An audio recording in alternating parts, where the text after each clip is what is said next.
নমস্কার, আমি দীপঙ্কর। তোমরা দেখছো আমার চ্যানেল ইজি আর্ট।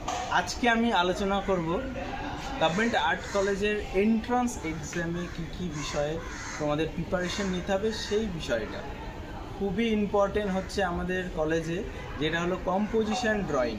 কম্পোজিশন ড্রয়িংটায় তোমরা কিন্তু 2-3টে ফিগার দিতে পারো। সময় কিন্তু থাকছে 2 ঘন্টা, সেটা মাথায় রাখবে। আর স্যারদের কাছ থেকে জিজ্ঞেস করে নিতে পারো যে কটা ফিগার আমরা দিতে পারি, অ্যানিম্যাল ফিগার আমরা দিতে পারি কি না। সমস্ত বিষয়ে কিন্তু তোমরা হেল্প পেয়ে যাবে স্যারদের কাছে, বা এক্সামিনার যারা থাকবে তারা কিন্তু তোমাদের এই বিষয়ে হেল্প করবে। আর অনেক সময় কম্পোজিশন ওয়াটার কালারে করতে হয়, আবার অনেক সময় কিন্তু পেন্সিল ড্রয়িং করতে হয়। এছাড়াও মডেল ড্রয়িং থাকছে 2 ঘন্টা। অনেকে কিন্তু মডেল ড্রয়িংয়ে কিন্তু তোমরা প্রচুর শেড দিয়ে ফেলো, শেড দেওয়ার কিন্তু কোনো প্রয়োজন নেই। তোমরা কিন্তু শুধুমাত্র লাইন ড্রয়িংয়ের মাধ্যমেই মডেল ড্রয়িংটা করবে। আর একটা বিষয় যেটা হলো স্টিল লাইফও কিন্তু অনেক সময় দিয়ে থাকছে। এক্সাম প্যাটার্ন কিন্তু বারবার চেঞ্জ হয়, তাই তোমরা still life, composition drawing, figure drawing, foliage study, still life সমস্ত কিছু কিন্তু প্র্যাকটিস অবশ্যই করবে, কারণ কখন কি চলে আসে এক্সামে তা বলা যায় না। আর কম্পোজিশন বিশেষ করে প্রচুর করো, বিভিন্ন রকম সাবজেক্ট নিয়ে করো।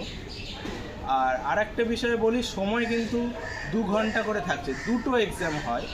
সেটা হলো কম্পোজিশন আর একটা হলো ফিগার ড্রয়িং। সময় কিন্তু পাবে তোমরা 4 ঘন্টা, মাঝে 1 ঘন্টার মাঝে ব্রেক টাইমটা থাকছে।